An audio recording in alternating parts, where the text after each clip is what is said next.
السلام علیکم دوستو، میں آپ کی خدمت میں حاضر محمد ستار باقر اپنے YouTube channel astrology with M S Baqir پہ۔ دوستو، آج کا جو ویڈیو کا موضوع ہے وہ برج قوس والوں کے لیے اگست 2019 کیسا گزرے گا۔ تو دوستو، ویڈیو کو آگے بڑھانے سے پہلے میں تمام دوستوں سے گزارش کروں گا کہ میرے چینل کو سبسکرائب کر لیں۔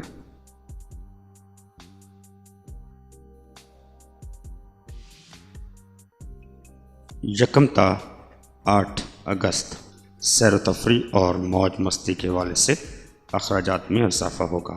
بچوں کی وجہ سے بھی اخراجات بڑھیں گے۔ انعامی اسکیموں کے ذریعے چھوٹا انعام لگ سکتا ہے۔ ان ایام میں اہم اور خاص صحت نظر شمس تسلیس مشترک اہم ہو رہی ہے، جس کے اثرات 4 تا 9 اگست رہیں گے۔ جو لوگ عرصہ دراز سے انعامی اسکیموں میں حصہ لے رہے تھے اور اس ہفتے قسمت آزمائی کر سکتے ہیں، کہیں سے مفت کی دولت بھی مل سکتی ہے۔ ذرا سی کوشش سے بڑا مالی فائدہ بھی ہو سکتا ہے۔ قیمتی اشیاء چوری ہو جانے کا بھی اندیشہ ہے۔ آپ کو احتیاط کی ضرورت ہے۔ بزرگوں کی بات مان لینے میں ہی آپ کا فائدہ ہے۔ اختلافات ختم کر دیں اور ان کے سامنے سر کو جھکا دیں، ورنہ نقصان ہو سکتا ہے جس کا آپ کو اندازہ ہی نہیں ہوگا۔ 9 تا 16 اگست چھوٹے بہن بھائیوں کے ساتھ تعلقات بہتر رہیں گے، البتہ بڑے بہن بھائیوں کے ساتھ انبن متوقع ہے۔ شریک حیات کے ساتھ تعلقات میں بہتری آئے گی اور آپس میں پیار و محبت اور رومانیت بڑھے گی۔ محبوب محبوبہ کے ساتھ بھی تعلقات میں بہتری آئے گی۔ دوستوں کے ساتھ وقت گزارنا اور موج مستی کرنا پسند کریں گے۔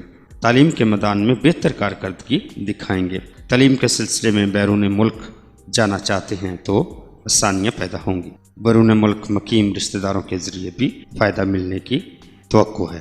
10 اپریل تک 11 اگست کو آپ کے برج کا حاکم سیارہ مشتری اسی برج میں رجت پذیر ہو رہا ہے۔ تقریباً 4 ماہ اپنی قوت کھونے کے بعد یہ سیارہ سابقہ قوت پر بحال ہوگا۔ اس کی استقامت کے ثمرات اسی ہفتے ملنا شروع ہو جائیں گے۔ کمزور لہجے میں کی گئی گفتگو آپ میں مزید کمزوریاں پیدا کریں گی۔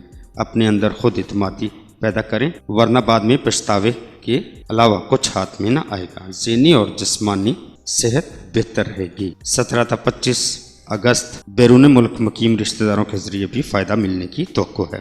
قانونی معاملات میں آپ کا پلڑا قدر باری رہے گا، البتہ وراثتی مسائل مزید پیچیدہ صورتحال اختیار کرتے نظر آ رہے ہیں۔ شراکتی کاروبار میں شریک کار کی وجہ سے نقصان ہو سکتا ہے۔ اس ہفتے عطارد تسلیس مشترک کی سید نظر قائم ہو رہی ہے۔ اس نظر کے تحت حصول مال دولت میں کی گئی کوشش کامیاب ہو سکے گی۔ پہلے سے بہتر طریقے سے کاروبار چلا سکیں گے۔ انعامی اسکیموں میں فائدہ حاصل ہوگا۔ قیمتی اشیاء کی خریداری کے لیے یہ ہفتہ بہتر رہے گا۔ چھٹیوں کے لیے سیر و تفریح کا پروگرام بنا سکیں گے۔ طالب علم اپنی تعلیمی کمی کو پورا کرنے کے لیے تعلیم پر پوری توجہ دیں۔ 26 تا 31 اگست مالی لحاظ سے ایک خوش قسمت وقت ہے۔ پھنسی ہوئی رقم واپس ملنے کی توقع ہے۔ بہت سے مالی مسائل سے چھٹکارا ملے گا۔ کاروبار میں بہتری آئے گی۔ وہ لوگ جو نیا کاروبار کرنا چاہتے ہیں وہ اس عرصے میں شروع کریں تو فائدہ ہوگا۔ شراکتی کاروبار کے حوالے سے بھی اچھا وقت ہے۔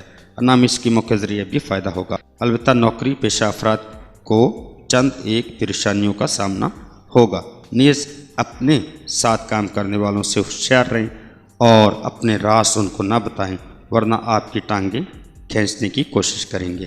یکے بعد دیگرے دل میں یہ خیال آتا رہے گا کہ کچھ ہونے والا ہے۔ ہمیشہ مصروف رہیں۔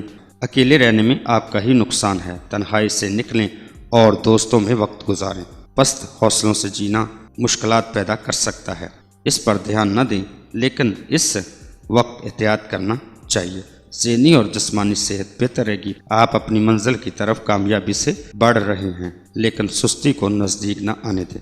تو دوستو، اپنا بہت سارا خیال رکھیے گا اور اپنے پیاروں کا بھی خیال رکھیے گا اور مجھے اپنی دعاؤں میں یاد رکھیے گا۔ اللہ حافظ، فی امان اللہ۔